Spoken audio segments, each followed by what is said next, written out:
Halo Kominers, apa kabar? Aku bikin konten baru saja Napoli seri dengan Venezia. Ini adalah kesempatan besar buat Inter untuk menjauh dari dua pesaing sekaligus. Kalau kawan-kawan lihat, iya, Inter ada di peringkat 1, Napoli karena mulanya mereka kan 60 karena seri jadi nambah jadi 61.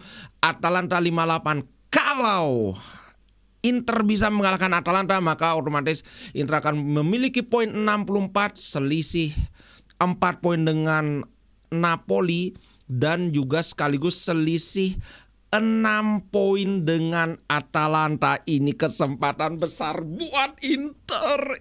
Terima kasih Bang J. Dan juga terutama terima kasih buat Radu yang tampil luar biasa melakukan penyelamatan demi penyelamatan untuk Venezia. Venezia saat ini sebenarnya ada di posisi yang masih belum aman.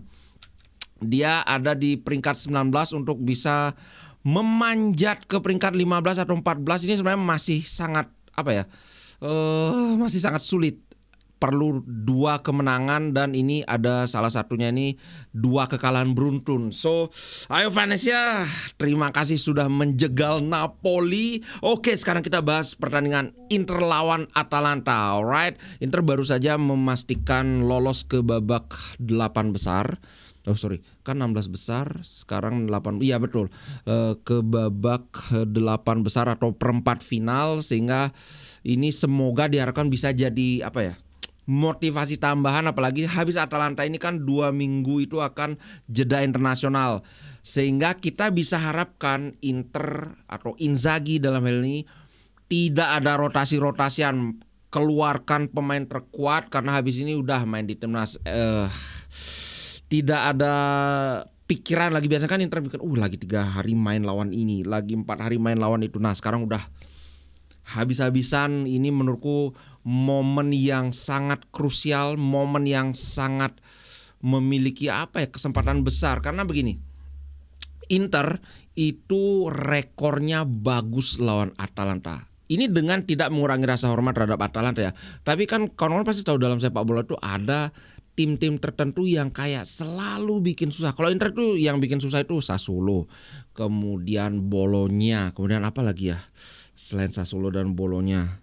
Ada lagi satu tapi aku lupa banget. Nah, kebetulan lawan Atalanta itu Inter biasanya menang. Bahkan aku baca 7 pertandingan terakhir itu Inter menang. Tapi kalau di sini yang dilihatin head to head cuma 5 pertemuan terakhir, yaitu 2-0 yang barusan di Supercoppa, kemudian 4-0 di Serie A. Di musim lalu 4-0 juga, kemudian sebelum itu 2-1, kemudian sebelum itu 3-2. Jadi 5 pertemuan terakhir dengan Atalanta yang selalu masuk di papan atas, bahkan paling jelek itu kan papan tengah aja. Selalu Inter itu, karena menurutku begini, Gasperini ini kan punya gayanya tersendiri dalam menentukan skema permainan, dalam melakukan cara dia pressing, cara dia marking, cara dia nyerang. Nah kebetulan ini benar-benar antitesisnya banget si Inzaghi, kayak batu kertas gunting. Sekuat-kuatnya batu, setiap melawan kertas itu dia selalu kalah. Nah aku berharap semoga tidak pecah rekor ini di pertandingan besok pagi ini. Aduh bayangin bro, kalau kita bisa menang kita akan clear 4 poin di atas Napoli, kemudian clear 6 poin di atas Atalanta kalau bisa menang.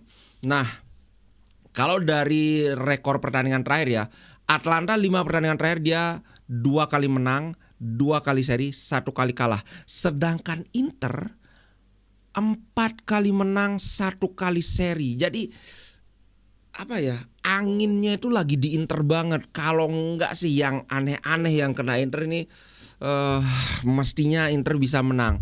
Walaupun harus diakui sebenarnya ada 2 atau 3 pertandingan terakhir ini Inter sebenarnya nggak terlalu bagus mainnya karena sudah kelelahannya sudah memuncak, kemudian cedera di posisi wingback dan sebagainya.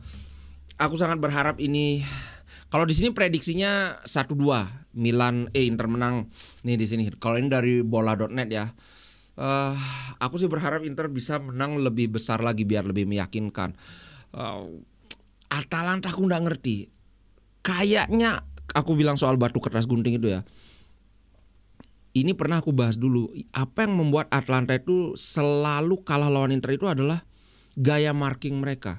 Aku pernah bilang kan, Atlanta itu terbiasa main man marking, sedangkan gaya bermain Inter ini sangat tidak cocok dipakai melawan dengan man marking. Kenapa? Karena pemain-pemain Inter itu kesana kemari bermain. Bayangkan kalau misalnya kamu man marking, center midfielder itu ada yang nge-marking kan. Bagaimana ketika center midfielder ini turun, Barella turun sampai ke posisi center back. Nah kan bingung dia, gimana nih aku ikut mark sampai ke sana, aku ikut jagain dia sampai maju, nanti posisiku bolong. Ketika dia masih bingung mikir, wah sudah dihajar.